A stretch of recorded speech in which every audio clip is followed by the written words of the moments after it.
My name is Adrian, and this happened in October of 2022. I was 22 at the time, working late shifts at a bar in the city. I lived about 25 minutes away and usually drove myself.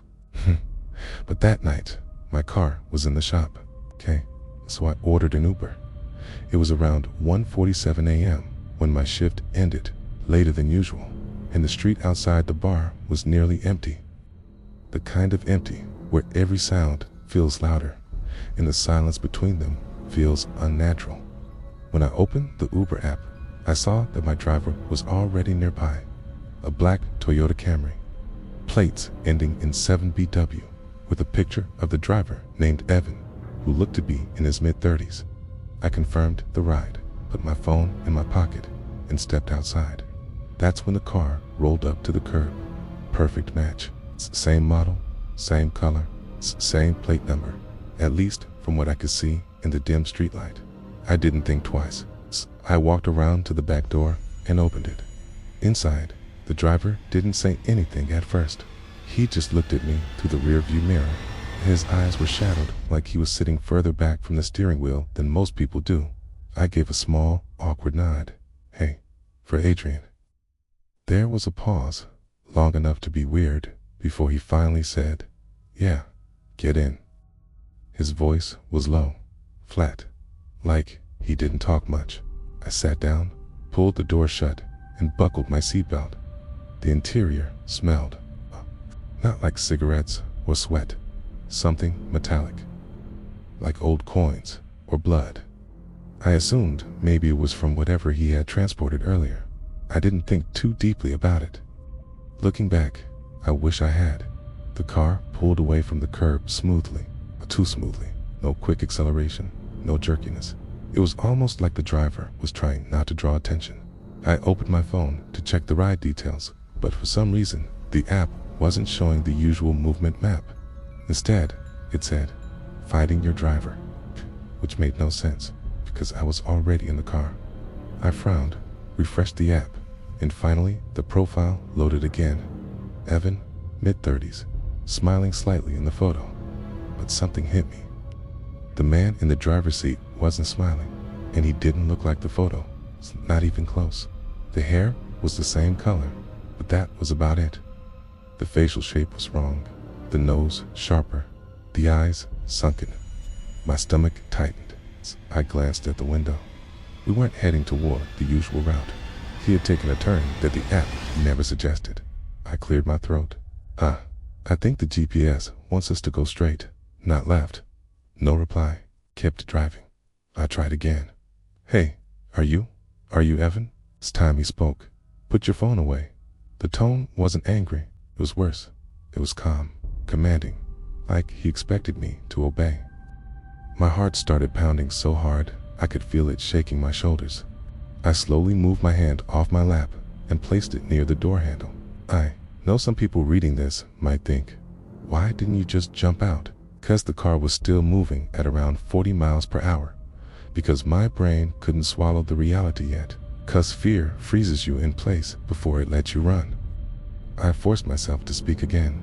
"This isn't the right way. I'm gonna cancel the ride." Before I could press anything, the driver reached up and clicked something on the dashboard. There was a soft click behind me. The child locks. He turned them on. I heard it. He wanted me trapped. My throat dried up instantly.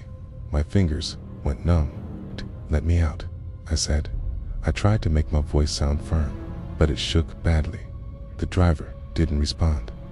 He just drove deeper into an area I didn't recognize. No streetlights, just long stretches of industrial warehouses. The kind of place where nobody would hear you scream. I unlocked my phone again. The app suddenly updated. "Your driver has arrived. Please meet at pickup point." It thought I still wasn't in the car. I typed a message to a friend, hands shaking. "Call me now. Not safe." As I hit send, the driver's voice cut through the silence. "Put your phone away." I froze. He wasn't looking at me, was staring straight through the windshield, eyes unblinking. "How do you know what I'm doing?" I whispered. He didn't respond, just turned the wheel sharply, leading us down an even darker road. My friend began calling immediately. The phone vibrated loudly. The driver's head snapped toward me. "Don't answer that." I answered. I put it on speaker.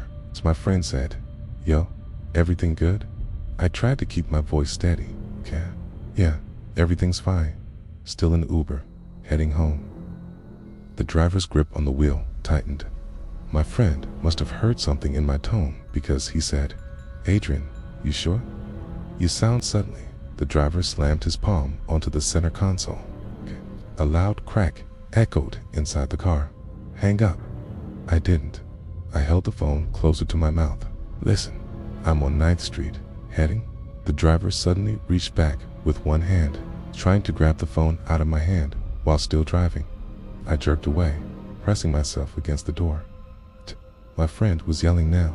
Adrian, what's happening?" The driver snarled. "Give me the phone." I screamed. "Call the police." The driver swerved hard. The car jerked violently as my phone fell out of my hand and slid under the seat. He hit the brakes. The car screeched to a stop in the middle of an empty road. For 3 seconds long, horrible seconds, he sat perfectly still. Then he turned in his seat, slowly.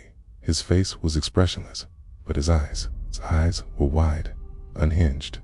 "You weren't supposed to get in my car," he whispered. My blood went cold. "I'm not Evan," he said. I lunged for the door handle, even though I knew it was locked. I yanked, I kicked, I screamed. The driver leaned closer, gripping something under his seat. I didn't wait to see what it was. I slammed my shoulder into the door over and over, praying the child lock wasn't strong. On the 4th hit, the door flew open. I fell out onto the asphalt, scraping my arms and knees.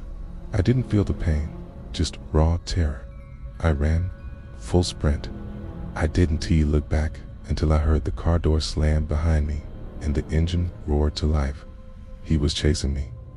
I ducked between 2 dumpsters behind a warehouse and crouched in the shadows. The Camry rolled slowly down the road, its headlights sweeping the area.